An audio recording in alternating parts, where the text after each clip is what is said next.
기도에 대해서 함께 말씀을 나누고 있고요. 또 조만간 이제 웨스트민스터 신앙 고백을 가지고 또 우리가 오후 예배 때 계속 찾아올 생각을 가지고 있습니다. 이 교리에 대해서는 많은 교회들이 또 교육을 하고 있고, 저도 아주 오래전부터 교리 교육을 하고 싶었는데 제가 이제 굉장히 오랜 세월 기다린 이유가 있습니다. 그것은 어, 교리는 잘못하면은 교리로 가르치게 됩니다. 그러니까 이론으로 가르치게 되는 그런 우가 있습니다. 그래서 어느 정도의 연륜이 필요하고 또 영성이 있어야 교리를 조금 삶으로 실제적으로 풀어서 또 배울 수 있는 그런 시기들이 있어요. 그래서 또 조만간 우리가 오후 예배 때 교리를 통해서 하나씩 말씀을 통해서 배울 수 있도록 지금 준비 중에 있습니다.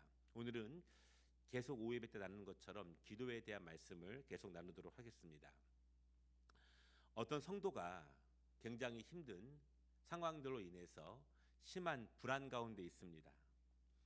하던 일이 너무 풀리지 않고, 그러다 보니까 신경이 예민해지고 굉장히 긴장감이 높아져 갑니다. 사업을 하는 분이기 때문에 그래도 거래처를 만날 때는 내가 그들에게 좋은 인상을 심어 주어야 하기 때문에 자기를 절제하면서 어느 정도 어떤 감정을 유지할 수 있는데, 이제 가까운 사람들을 만나게 되면은 그 스트레스가 거친 언어와 품성으로 터져 나오는 거예요. 이분은 굉장히 상황 자체가 힘든 상황 가운데 있죠. 주변 사람들은 그래서 그를 이해합니다. 그런데 이해는 하는데, 그러나 나타나는 거친 그의 모습으로 인해서 이해는 하지만 그와 함께하기가 힘든 거예요. 점점 이 자신도 그런 부분들을 느끼게 됩니다. 주변 사람들이 자신을 조금 더 꺼려하는 것을 느끼게 되죠.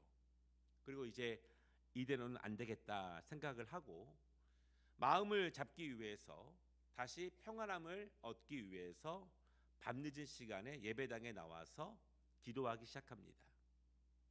자기 자신을 돌아보면서 자기도 그러고 싶지 않은데 그렇게 흘러가는 자기 자신을 원망하면서 하나님 앞에 기도하는 시간을 갖게 됩니다.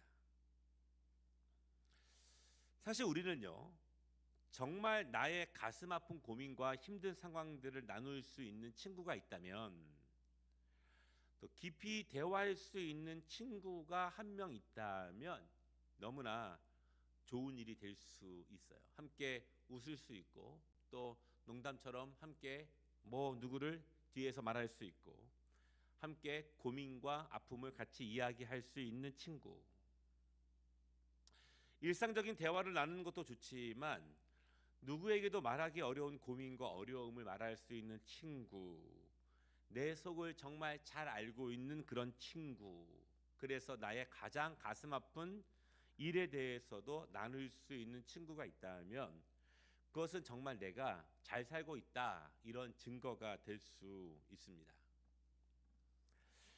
우리는 기도가 어떤 요구나 청원을 위한 도구가 아니라는 것을 우리가 오랫동안 말씀을 함께 나누었습니다.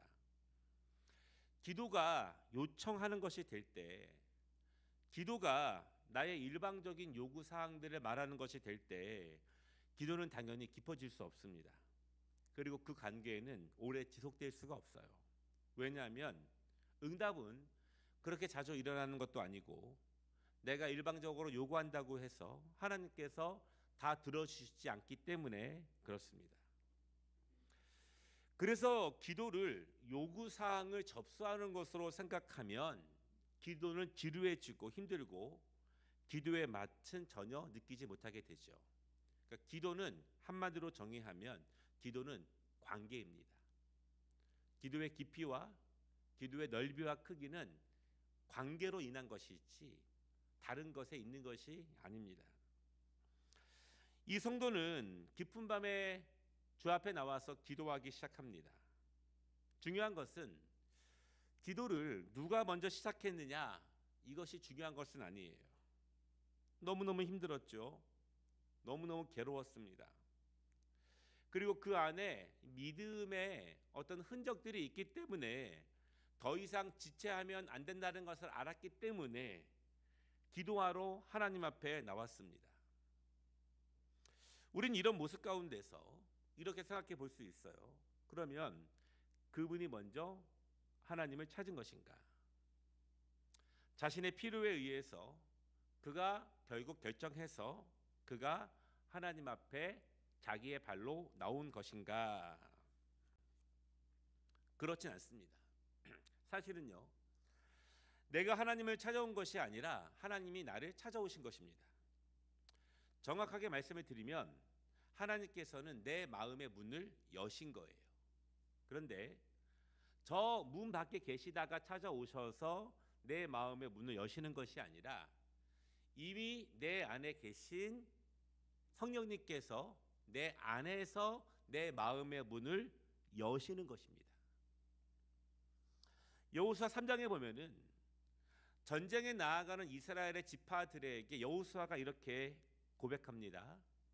또 말하되 살아계신 하나님이 너희 가운데 계시사, 이렇게 고백하고 있습니다.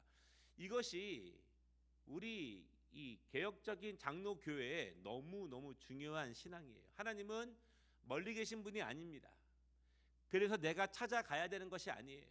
내가 고행하며 내가 노력하며 내가 찾아가야 만날 수 있는 분이 아닙니다.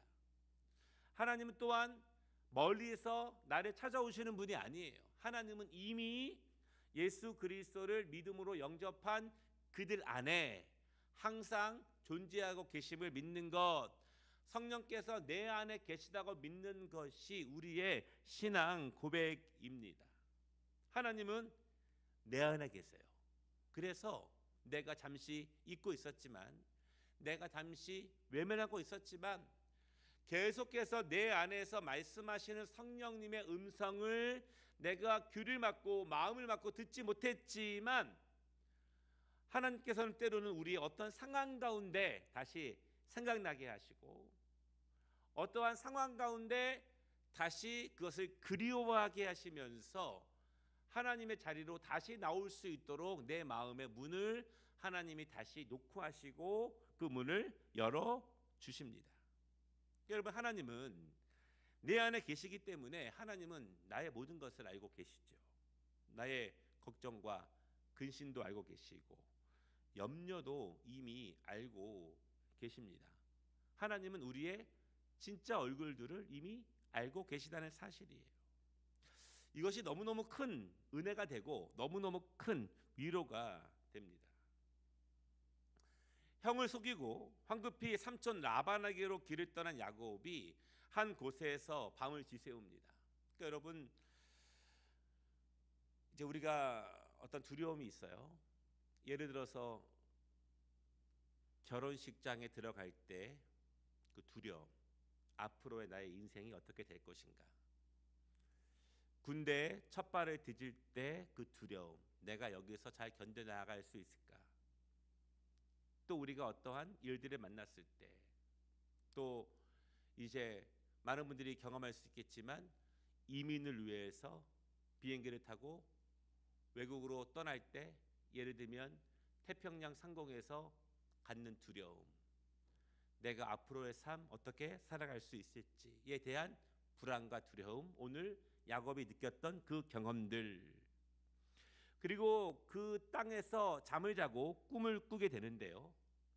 땅과 하늘 사이를 오르락 내리락 거리는 천사들, 그 사닥다리를 보게 됩니다. 그리고 야곱이 이렇게 28장 16절에서 고백하는데요. 야곱이 잠이 깨어 이르되 여호와께서 과연 여기 계시거늘 내가 알지 못하였노라, 이렇게 말씀하세요. 하나님은 한 번도 야곱을 떠나신 적이 없습니다. 하나님은 야곱의 욕망도 아시고 그의 야망도 아십니다. 그와 형과의 모든 관계를 아세요. 비록 아버지 이삭은 이 야곱의 어떠한 계획대로 속아 넘어간 것처럼 보이지만 그렇다고 하나님이 속으신 것은 아니에요. 하나님은 그 현장에 계셨습니다. 그러나 야곱은요, 그가 정말 불안과 두려움이 그의 인생 가운데, 최소한 지금까지 인생 가운데 가장 극한 지점에 이르렀을 때, 그때 하나님께서 나와 함께 계시다는 것을 그 상황 때문에 그 상황을 통하여 알게 되었고 그것을 고백하고 있어요. 우리는 이것을 뭐라고 부르냐면 전문적인 용어로 하나님의 신방 이렇게 부릅니다. 하나님의 신방. 괴로움과 불안 가운데 있는 그를 하나님이 찾아오신 것입니다.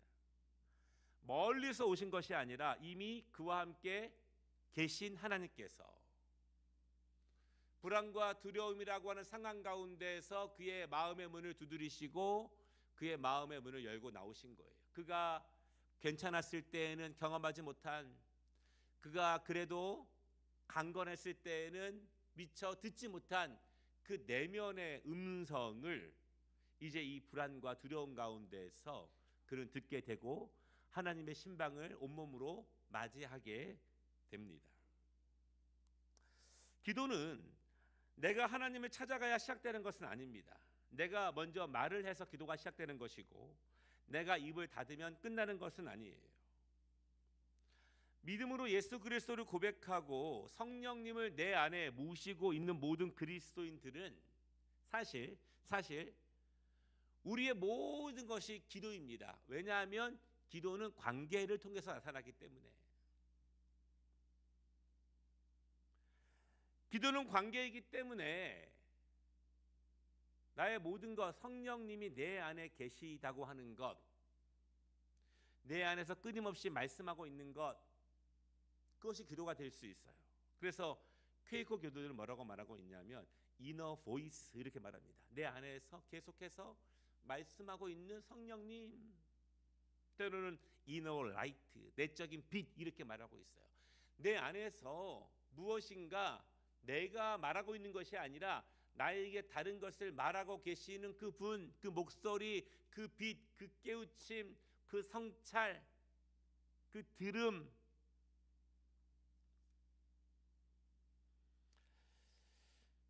기도는 말이 아니라 관계이고요. 어떤 요구가 아니라 대화이고 찾아가는 것이 아니라 내 안에 이미 계신 그분과의 온전한 연합을 이루어가는 과정이 기도가 됩니다.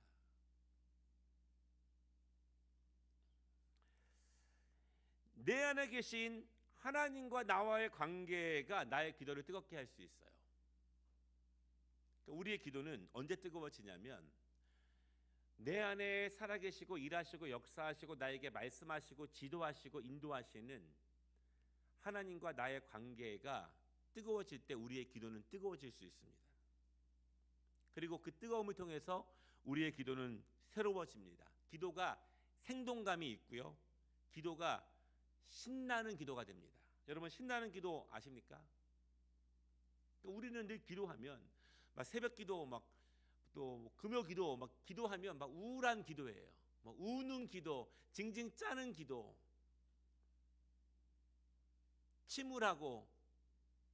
그러나 그렇지 않아요. 물론 그런 기도가 있지만 어떤 기도의 본질적인 것을 생각해 본다면 우리의 기도는 더욱더 신나는 기도가 되어야 하고, 또 저는 이렇게 표현해요. 낭낭하고 청명한 기도. 정말 여러분 새벽 기도 때 하나님 앞에 기도 들리는 모습들이 귀에 들려올 때가 있지 않습니까?